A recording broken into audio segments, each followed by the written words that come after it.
Political, entertainment, sports और हर तरह की न्यूज़ के लिए फेस न्यूज़ चैनल सब्सक्राइब करें और इंस्टेंट अपडेट्स के लिए बेल आइकन ज़रूर दबाएं। Hello viewers, welcome back to Face. आज हमारे साथ मौजूद है डॉक्टर पूजा दीवान जो कि गायनेकोलॉजिस्ट हैं। उनसे जानेंगे कि उनके दूसरा इंटरेस्ट है सिंगिंग में भी। बहुत कुछ कर भी चुकी हैं वो सिंगिंग लाइन में। तो welcome to Face ma'am. Thank you so much. सबसे पहले मुझे आप ये बताइए कि गायनेकोलॉजिस्ट और एक सिंगिंग, ये दोनों चीज़ें थोड़ी मैच नहीं करती हैं, तो आपका इंटरेस्ट किस तरीके से इन दोनों ही चीज़ों में है? अगर मैं आपसे पूछूं कि जब आप छोटी थी हाँ। तो आप दो बिल्कुल अलग चीज़ें करती थी, शायद पढ़ती भी होंगी, शायद डांस भी करती होंगी। हाँ। उस वक्त तो हमें नहीं मालूम होता कि हम बड़े होके क्या बनने वाले हैं जी। और कभी कभी क्या होता है कि हम दो तीन चीज़ें साथ साथ लेके बड़े होते हैं और हम उस हुनर को तराशते रहते हैं। बिल्कुल। तो बचपन से ही मुझे गाना और नृत्य दोनों ही सिखाया गया। और पढ़ती थी मैं, और जैसे पढ़ाकू और होशियार बच्चा बोलते हैं उस तरह से थी, तो उन्होंने मुझे मेडिकल की लाइन में डाल दिया। पर संगीत मुझे बहुत पसंद था, मेरे रग रग में संगीत ही है। अच्छा। तो जब मुझे फुर्सत मिलती थी तो मैं गाती गुनगुनाती रहती थी। फिर कुछ दिनों बाद मुझे लगा कि नहीं, मुझे सही तरीके से हिंदुस्तानी शास्त्रीय संगीत जानना चाहिए। हालांकि मैं बचपन से ही क्लासिकल म्यूज़िक सीख रही थी। फिर बाद में मैंने हाल ही में ही अपनी 7 साल की तपस्या पूरी करी और संगीत विशारद, जो कि BA म्यूज़िक के बराबर है, वो प्राचीन कला केंद्र से संपूर्ण किया। ओके। अच्छा, डॉक्टरेट के साथ साथ आपने ये भी किया? जी।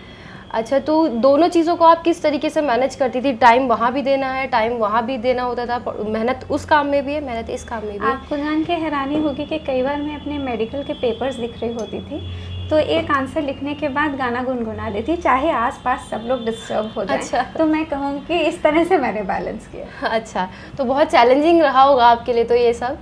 चैलेंजिंग रहता है, बट अगर आपकी ज़िंदगी में कोई शौक़ ही नहीं है तो फिर आपका वजूद क्या है? कुछ तो आपके पास आपकी हॉबी ही नहीं, बट एक पैशन होना चाहिए। बिल्कुल। तो कहते हैं to those in professions and to those in passions and to those in both. So I think I am fortunate. बहुत ही कम लोग होते हैं जो अपने शौक़ को, अपनी हॉबी को, अपने पैशन को प्रोफेशन बना सके। तो मैं इतनी दूर आगे चल चुकी हूँ अपने प्रोफेशन में जो गायनेकोलॉजी का है कि अगर मैं पीछे मुड़कर वापस भी जाना चाहूँ तो मैं वापस अपनी म्यूज़िक की सीढ़ी पूरी नहीं चढ़ सकती। तो मैंने साथ साथ फिर म्यूज़िक को अपने बढ़ाया और मैं खुशनसीब हूँ कि जब मैं अपनी MBBS कर रही थी तो उसके फाइनल ईयर में मैं सारेगामा के कॉम्पिटिशन्स में भी थी। मैं क्लोजअप अंताक्षरी, हम लोग ऑल इंडिया सेकंड आए थे, तो हम वो कर सके। उसके बाद डॉक्टरी में सब कुछ छूट गया, बट कोई भी मौका मिलता था, कोई भी स्टेज, कोई भी फंक्शन, अच्छा या बुरा गा ही देते थे। अच्छा। हाँ। तो और फिर मैंने अपना सारा ये जो संगीत विशारद किया, जो कि पूरे एग्ज़ाम्स वगैरह सारे दिए। हाल ही तो नहीं कहूँगी, बट इसको भी 8-10 साल हो गए। मैंने अपनी फ़र्स्ट एल्बम रिलीज़ करी थी वर्ल्ड वाइड इंटरनेशनल, जो कि सुमिरनी के नाम से थी और डिवोशनल स्पिरिचुअल भावपूर्ण गायकी पर है, और उसका टाइम्स म्यूज़िक के प्रतिष्ठित लेवल से रिलीज़ हुआ। अब मैं अपने सिंगल्स रिलीज़ करती हूँ और ऑफ कोर्स कवर्स भी करती हूँ, ओरिजिनल पीसेस भी हैं, हर जॉनर के हैं। मतलब आप बॉलीवुड कह लीजिए, हिप हॉप कह लीजिए, गज़ल गायकी कहिए, भजन कहिए, दर्द भरे गीत कहिए, सभी टाइप के जॉनर्स में गाती हूँ। ओके, ये भी बहुत बड़ा टैलेंट है कि हर तरीके से हर कोई नहीं मैनेज कर पाता है। सिंगिंग में भी अलग अलग अपने अपने फील्ड होते हैं, लेकिन आप बोल रही हैं कि आप सभी चीज़ों को। Variety is the spice of life ना। जब हम खाना खाते हैं तो इतनी सारी अलग अलग रंग बिरंगी चीज़ें होती हैं, खाते सब हैं, तो वो भी ऐसा ही है। अच्छा, तो अब मुझे ये बताइए कि आपने स्टेज शोज़ किए हैं या आपको हम कहाँ देख सकते हैं, कहाँ तक? मेरा एक म्यूज़िक चैनल है यूट्यूब पे, डॉक्टर पूजा दीवान, DRPUJADEWAN, उस पर देख सकते हैं। मेरा फेसबुक का भी सेम नाम का चैनल है, DRPUJADEWAN, इंस्टा, लिंक्डइन, सबका सेम। इनफैक्ट मेरा एक हेल्थ चैनल भी है जो कि मेडिकल चैनल है, जो कि डॉक्टर पूजा दीवान गायनी चैट्स के नाम से है। तो उन सब पे आप देख सकते हैं। बाकी जो मेरी एल्बम है वो स्पॉटिफाई हो, गाना, रागा, ढिंगाना, अमेज़ॉन, नोकिया, टाइम्स म्यूज़िक, जिस चाहे प्लेटफॉर्म पे आपको मिल जाएगी। You just have to Google the name of the album, Sumirani, or you have to Google my name and you will get it. तो मैम आप मुझे बताइए कि आपने कौन कौन से स्टेज शोज़ कर रखे या उन स्टेज शोज़ का आपका एक्सपीरियंस कैसा रहा, क्या क्या नई चीज़ें आपने कुछ सीखी? स्टेज शो में सबसे अच्छी बात ये होती है कि वहाँ पर सामने ऑडियंस होती है। बिल्कुल। आप अच्छा गाएं बुरा गाएं, जो भी आपको सराहना मिलती है, प्रोत्साहन मिलता है, उत्साह मिलता है, वो उस क्षण उस दम मिलता है। और कई बार जो आप गा रहे होते हो आप उससे भी अच्छा गाते हो क्योंकि आपको फीडबैक मिल रहा है।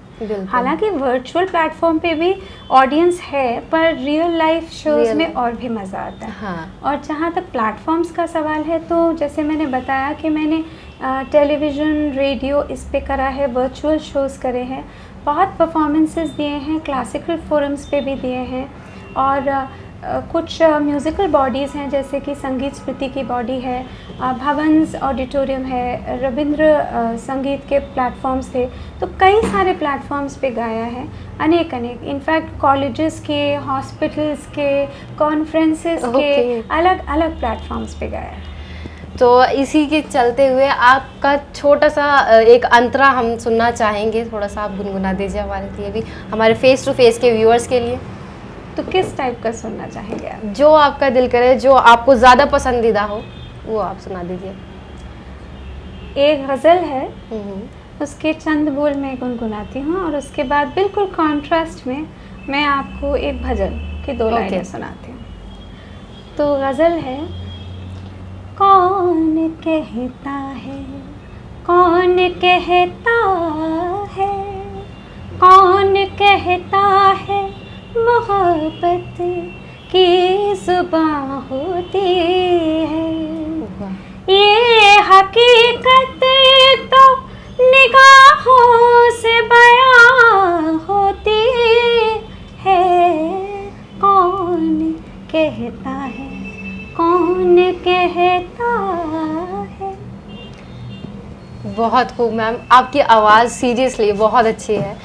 अब भजन जो मैंने अभी हाल ही में कोरोना के टाइम पे हम लोगों ने पहला जो लॉकडाउन 1 था उसमें 3 हफ्ते का लॉकडाउन था, तो हमने सोचा कि 21 दिन है तो 21 दिन के 21 गाने, हर रोज़ सुनिए नए गाने। अच्छा। हम ये बनाते हैं। तो वो जो गाने थे वो ऑल इंडिया रेडियो में पब्लिक के हित में, चाहे वो इन्फॉर्मेशन बेस्ड है या उनको थोड़ा सा ठहराव देने के लिए भजन थे, वो बनाए। तो उसी में से मैंने एक गाना गाया था जो बहुत हिट हुआ।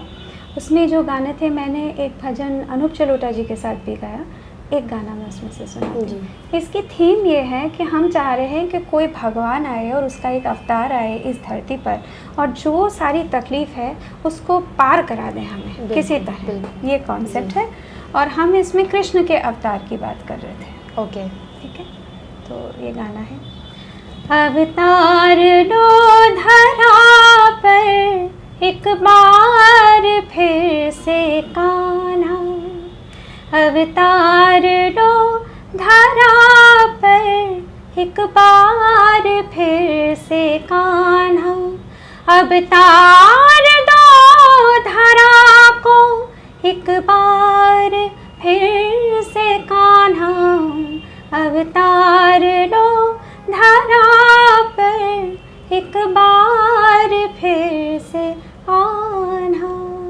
बहुत खूब। तो देखते रहिए आप मेरे साथ फेस टू फेस। आज हमारे साथ मौजूद थी डॉक्टर पूजा दीवान, जिन्होंने अपने बारे में बताया, अपने प्रोफेशन के बारे में बताया, अपनी कला के बारे में बताया। देखते रहिए मेरे साथ Face to Face. Thank you.